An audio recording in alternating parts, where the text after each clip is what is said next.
Shalom, salam sejahtera bagi kita semua.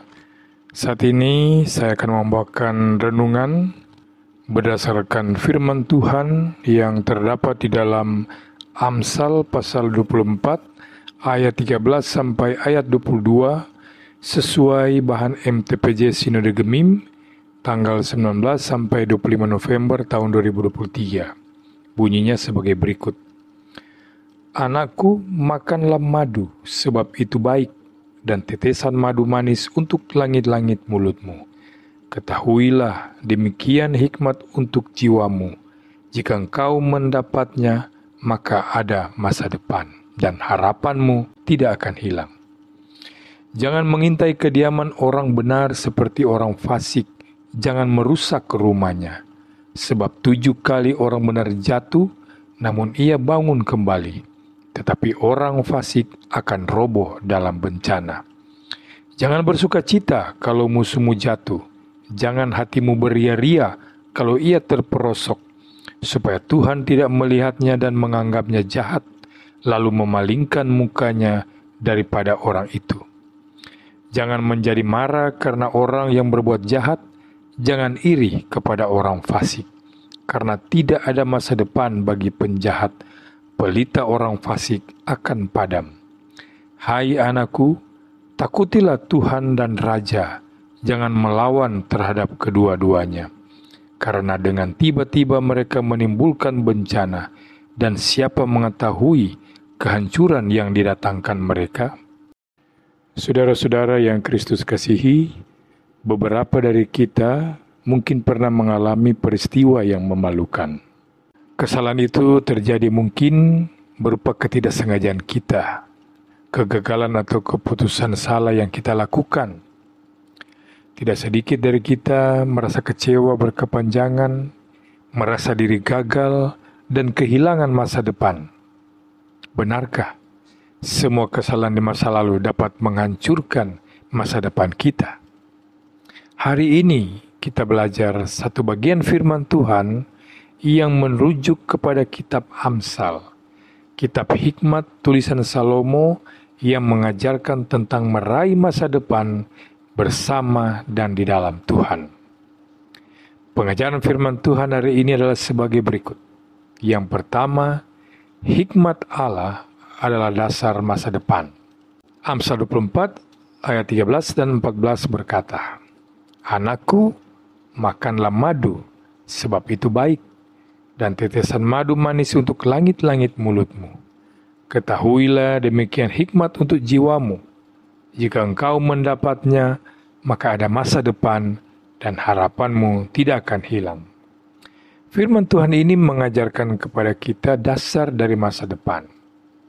Masa depan tidak hanya berarti keadaan, kondisi, atau kebaikan-kebaikan yang kita harapkan terjadi di waktu yang akan datang. Tetapi masa depan juga berarti harapan yang tidak pernah hilang. Oleh karenanya, ketika kita berbicara tentang masa depan, maka kita juga berbicara tentang pengharapan, semangat, spirit yang Tuhan berikan bagi kita dalam keadaan apapun. Masa depan juga berbicara pada saat ini.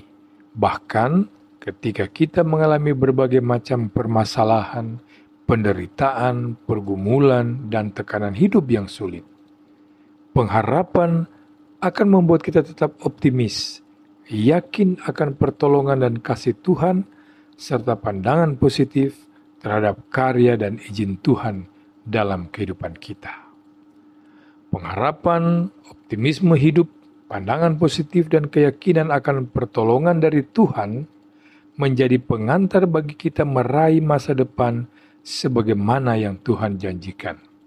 Oleh karenanya, Tuhan mengatakan secara tegas di dalam ayat 14, jika engkau mendapatnya, maka ada masa depan dan harapanmu tidak akan hilang. Menjadi perenungan kita, bagaimana kita dapat meraih masa depan. Firman Tuhan menyatakan, Anakku, makanlah madu sebab itu baik, dan tetesan madu manis untuk langit-langit mulutmu. Ketahuilah demikian hikmat untuk jiwamu. Firman Tuhan ini menggambarkan bahwa dasar dari masa depan di hadapan Tuhan adalah apabila kita mendasarkan hidup kepada hikmat Tuhan. Hikmat hanya dapat diperoleh di dalam firman Tuhan yang digambarkan seperti tetesan madu manis yang memberikan energi serta kesehatan. Madu mudah diserap oleh tubuh dan cepat diubah menjadi energi. Madu adalah makanan penghasil energi yang Allah sediakan bagi umatnya di padang belantara. Dikatakan dalam Ulangan 30:13, dari tebing batu, sarang-sarang madu yang dibangun lebah di tempat-tempat yang berbatu-batu.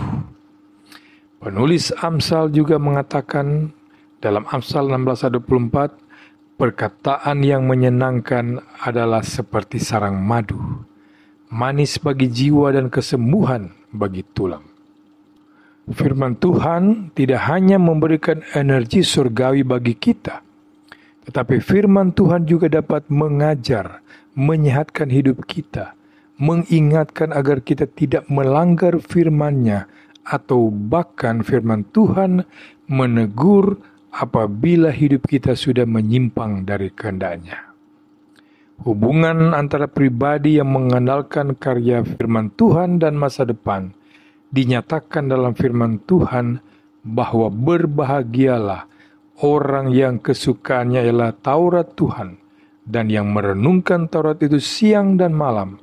Ia seperti pohon yang ditanam di tepi aliran air yang menghasilkan buahnya pada musimnya dan yang tidak layu daunnya, apa saja yang diperbuatnya berhasil. Mazmur 1 ayat 1-3. Raihlah keberhasilan hidup kita dengan satu hal, mengandalkan Tuhan dan firman-Nya. Yang kedua, pertolongan Tuhan tidak pernah habis. Kegagalan seseorang seringkali bukan terjadi karena kita tidak berhasil menempuh kehidupan, tetapi karena kita tidak mau berpikir positif dan bangkit dari kegagalan. Firman Tuhan menyatakan bahwa jangan mengintai kediaman orang benar seperti orang fasik. Jangan merusak rumahnya, sebab 7 kali orang benar jatuh, namun ia bangun kembali. Tetapi orang fasik akan roboh dalam bencana. Amsal 24 ayat 15 dan 16. Firman Tuhan ini mengajarkan di dalam hidup kita bahwa kehidupan setiap orang sangat unik dan spesifik di hadapan Tuhan. Keberhasilan atau kegagalan seseorang tidak dapat menjadi batu acuan bagi kita untuk meminta di hadapan Tuhan. Rancangan dan karya Allah dinyatakan Tuhan secara unik dan spesifik bagi setiap orang. Masing-masing mempunyai keberhasilan dan pengharapannya sendiri-sendiri, dan setiap pemberian Tuhan sudah seharusnya menjadi berkat yang patut kita syukuri dan nikmati sebagai anugerah dalam hidup kita. Oleh karenanya firman Tuhan menyatakan dengan tegas, jangan mengintai. Artinya bahwa kita jangan mempunyai sikap iri hati dan jangan pernah merasa tersinggung dan meremehkan ketika menjumpai orang lain diberkati Tuhan. Jangan pernah menyalahkan atau menjadikan keberhasilan orang lain sebagai dasar menuntut berkat di hadapan Tuhan. Tuhan memberkati kita menurut kemampuan dan karunia kita masing-masing. Firman Tuhan juga mengajarkan kepada kita untuk tidak takut dan menyerah dengan berbagai macam kegagalan hidup apabila kita mengenalkan Tuhan. Tuhan dapat mengizinkan sesuatu kegagalan terjadi dalam hidup kita, tetapi ingat bahwa pertolongan Tuhan pun tidak pernah lepas dan tidak pernah berakhir dalam hidup kita. Semuanya dilakukan Tuhan agar kita dapat bergantung dan mengandalkannya. Apabila kita mengalami kegagalan, ingatlah firman Tuhan. Sebab 7 kali orang benar jatuh, namun ia bangun kembali. Tetapi orang fasik akan roboh dalam bencana. Mengapa demikian? Karena ada tangan Tuhan yang demikian kuat akan menolong hidup kita. Ingat firman Tuhan dalam Mazmur 37 ayat 24 yang mengatakan, apabila ia jatuh, tidaklah sampai tergeletak sebab Tuhan menopang tangannya. Kegagalan orang benar adalah cara Tuhan dengan tangan yang kuat untuk menuntun kita mendaki lebih tinggi anak tangga kehidupan kita. Dan yang ketiga, tetaplah rendah hati menjadi pelita. Seringkali kita merasa di atas angin dan menjadi orang benar apabila suatu kali melihat musuh kita terperosok jatuh dalam dosa dan penderitaan. Kita merasa bahwa Tuhan menolong kita dan menghukum dia.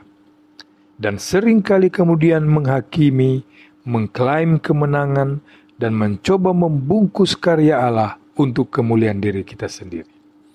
Karakter demikian adalah karakter yang dibenci dan dimurkai Tuhan. Karena Tuhan tetap menghendaki kita tetap rendah hati, menjadi bagian dari penderitaan sesama sekalipun dia menjadi musuh kita, dan menjadi bagian untuk membangun kehidupannya.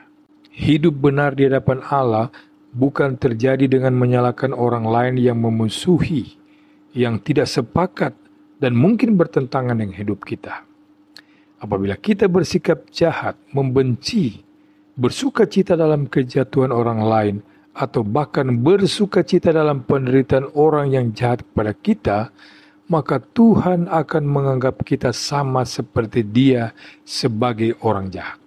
Oleh karena itu firman Tuhan nyatakan bahwa jangan bersukacita kalau musuhmu jatuh, jangan hatimu beria-ria kalau ia terperosok, supaya Tuhan tidak melihatnya dan menganggapnya jahat, lalu memalingkan mukanya daripada orang itu. Satu prinsip keberhasilan kehidupan adalah ketika kita mau fokus hanya kepada Tuhan.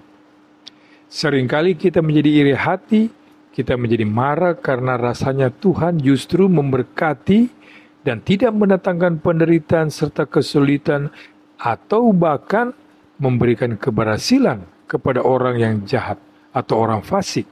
Sedangkan pada kita, Tuhan mengizinkan berbagai macam penderitaan, permasalahan, dan pergumulan menimpa kita.